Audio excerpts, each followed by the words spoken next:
So he's not the guy you got to have to get a bucket. Yeah. He's not the guy you got to have to get a stop. Yeah.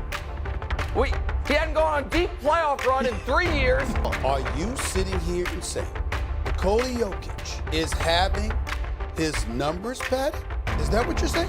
You heard what the hell I said. He had 8 games where he had single-digit shot attempts. When it comes to MVP voting, 80% of the voters are white American. 20% are others. Nikola Jokic, the Serbian basketball sensation, has undoubtedly emerged as one of the league's most captivating and polarizing figures. Esteemed as an all-time great despite his youthful age, Jokic's distinct playing style and remarkable offensive prowess have distinctly separated him from the NBA's elite. With an imposing height of 6'11", Jokic disrupts the typical center mold, showcasing an unparalleled versatility that extends well beyond the paint. His remarkable court vision and playmaking prowess are truly exceptional, rivaling even the most skilled guards in the league. Precision passes through the tightest defensive gaps, leaving opponents mystified and fans in sheer amazement. His graceful navigation of the court with both ease and precision presents a truly remarkable spectacle, entirely reshaping the role of a modern basketball center. The Joker managed to accomplish the only accolades missing on his resume, winning at the highest level in the NBA. Once again, he proved his doubters wrong. So let's see what some of them have said about him. When Nikola won his 2 MVP awards, the Nuggets ended their regular seasons as the 3rd and 6th seed respectively, and didn't manage to make more noise in the playoffs after that, getting eliminated in the Western Conference semifinals in the 2021 season and in the first round of the 2022 playoffs. This lack of success in the postseason raised some doubts about Jokic's ability to lead his team to playoff success. NBA analyst Zach Lowe was one of the concerned people about this situation. At this point, everyone knows the ridiculous numbers Jokic can put up on a nightly basis. Playing alongside Jamal Murray and Michael Porter Jr. might improve his stats in certain areas. However, there are now expectations for the team to be the top seed in the Western Conference. This will hurt his chances when it comes time to cast votes for the league's most valuable player. The Denver Nuggets finished the regular season as the top seed in the Western Conference, and despite Nikola Jokic not winning the regular season MVP award for the first time in 3 years, the 2023 campaign can be considered one of his most successful in Jokic's career. One of the significant factors contributing to Nikola not securing the regular season MVP award was the tendency of many to overlook his advanced analytics numbers. Critics frequently scrutinized his playing style, often labeling it as stat chasing. Within the realm of the NBA, there exists a prevailing sentiment that Joel Embiid's on-court performance resonates more favorably than the Joker. NBA analyst Mike O'Connor is among those who firmly assert that Joel was more deserving of the 2023 regular MVP, positioning him ahead of Nikola in this esteemed competition. Joel is going to win the scoring title and is a top 5 defensive player in the league and isn't going to win MVP because another guy has a better VORP. Joel this season has been a better player on a better team with a far better story than Jokic, but is going to lose convincingly because NBA media likes a bunch of metrics they can't even begin to explain. Yes, Jokic deserves to be right there, but at this point, I'm just assuming that the thing that is tipping the scale so heavily in his favor is the advanced numbers. And if that is true, that is a total embarrassment for NBA media and would never happen in any other sport. Well, Joel ended up winning the regular season MVP award, and he proved O'Connor's case, but Nikola proved to be the better player in the playoffs, leading his team to a championship, while Joel cried his way out of the playoffs. DeMarcus Cousins reigned as a dominant force among NBA big men throughout the 2010, only to be derailed by debilitating injuries that eventually truncated his career. Possessing unparalleled prowess as a significant presence, DeMarcus Cousins understands the requisites for ascending to the pinnacle of one's position.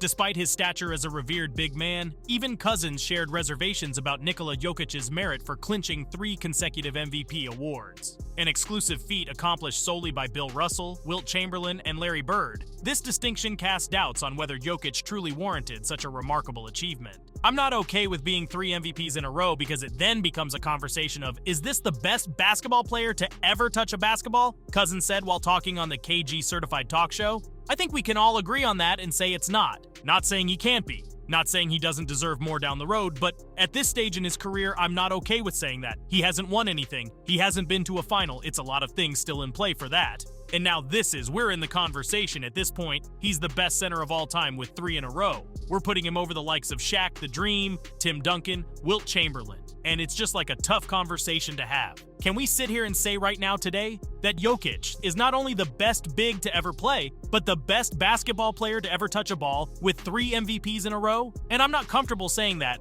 After the 2023 playoffs and Denver Nugget winning the NBA Finals, we'll have to ask DeMarcus again on his thoughts about Jokic, who proved to the world he is a real winner on the basketball court while being one of the best centers and players in general of all time. Patrick Beverley is a player that isn't afraid to publicly state his opinion on every topic available. No matter how controversial, Pat Bev always speaks his mind, even if he ends up sounding foolish. When asked about who he thinks is the best center in the NBA, Beverley gave an interesting answer, to say the least. I have my personal intake of who I think the best 5-man is. Conversation was, Pat, you played with Towns, you played against Yoel, you played against Joker, who do you think the best big man is? And I go, y'all not gonna like my answer, Towns, Beverley said on the Pat Bev pod. They were like, what? But when it comes to like offensively gifted players, it's Towns and it's James Harden. And I think I got Towns 1. I've been around this guy. Well, unfortunately for Pat Bev's take, Towns' talent managed to take the Timberwolves to an 8th seed and a first-round gentleman's sweep by Jokic's very own Denver Nuggets.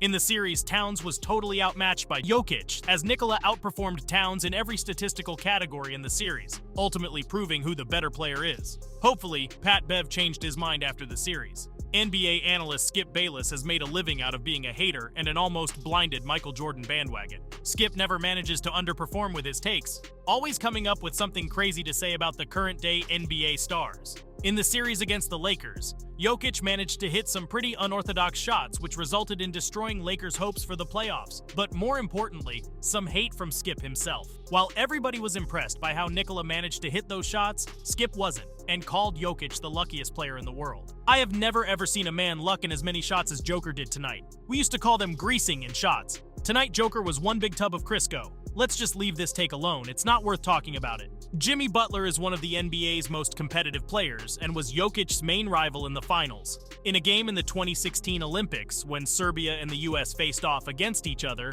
Jokic hit Butler in the lip. The hit wasn't on purpose and Jimmy knows it, so he kept it cool. I still owe him. He busted my lip in the Olympics, so don't think I've forgotten about that. He did, on a screen. He caught me with one of those chicken wings, it's okay. I don't forget though. Messed my swag up. Now I can't take any photos and the honeys are not gonna look at my pictures. This comment was said as a joke, but even if so, Jimmy didn't keep his word, as the Miami Heat ultimately fell short to the Nuggets in 5 games. Kendrick Perkins was a mediocre player during his playing days, but when it comes to his career as an analyst, his playing career was infinitely better. Perkins has had some of the worst takes on television, but this one about Jokic was just wrong, because it was straight up racist. When it comes down to guys winning MVPs since 1990, it's only 3 guys that won the MVP that wasn't top 10 in scoring. Do you know who those 3 guys were? Steve Nash, Jokic, and Dirk Nowitzki. What do those guys have in common? I'll let it sit there and marinate. You think about it. This comment received a lot of hate because of the racist background, but also because of how delusional it was.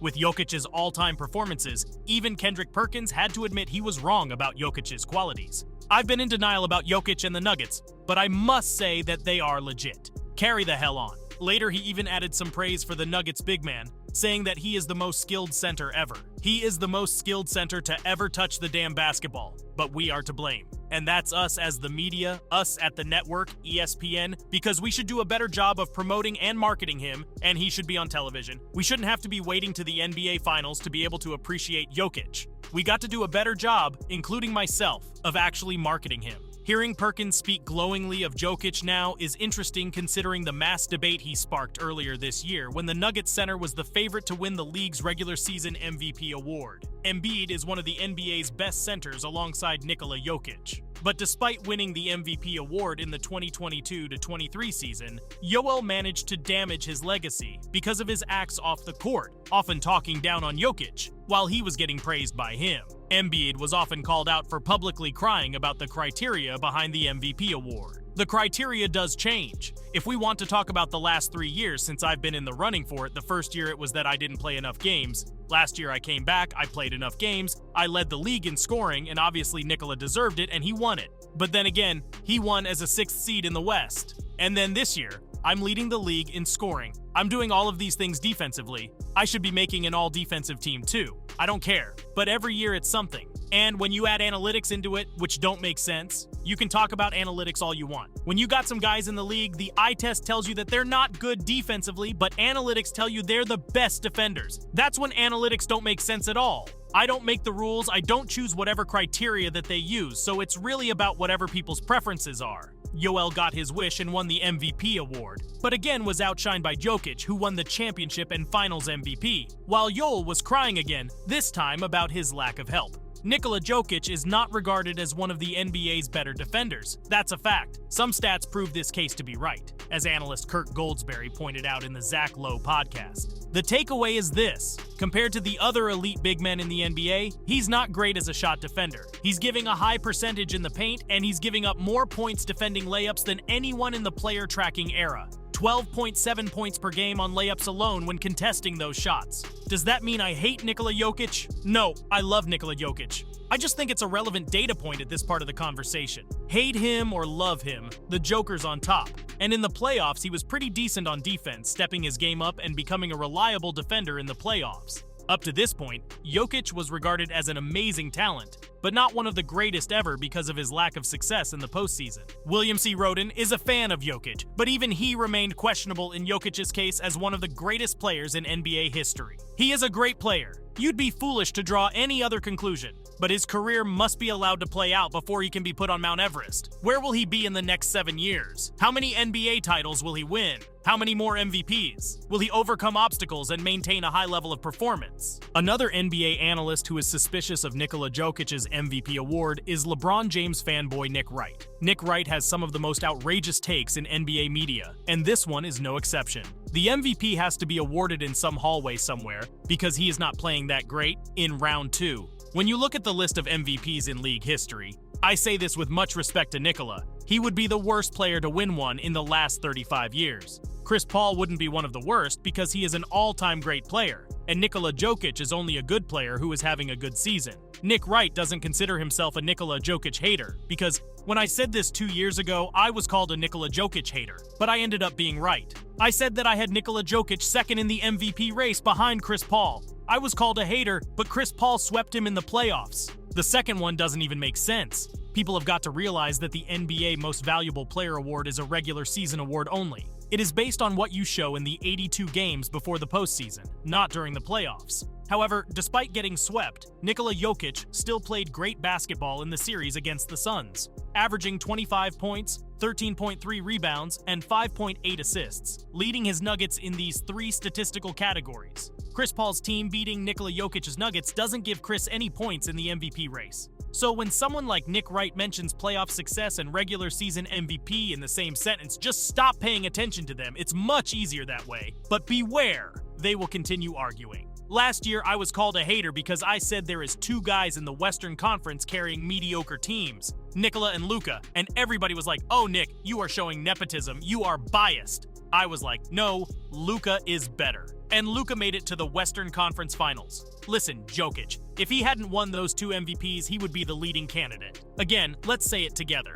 Playoff success doesn't matter in regards of winning regular season MVP. There is such thing called voters' fatigue, and this is a perfect example for it. The regular season MVP shouldn't be given to somebody who has not won it yet. Instead, it should go to the most valuable player in that season, no matter if they are winning it for the first time or 3-peating. Securing the NBA championship while spearheading the top-seeded team in the Western Conference as the Finals MVP, Jokic undeniably cemented his legacy among the NBA's all-time greats. At merely 28 years old, he's poised at the threshold of his prime, foreshadowing a chapter of greatness yet to unfold for the Joker. The fervent aspiration remains that his unwavering focus continues to center around basketball, ensuring a future replete with his remarkable presence. Kudos to both the Denver Nuggets and Nikola Jokic for ascending to the pinnacle of global basketball excellence.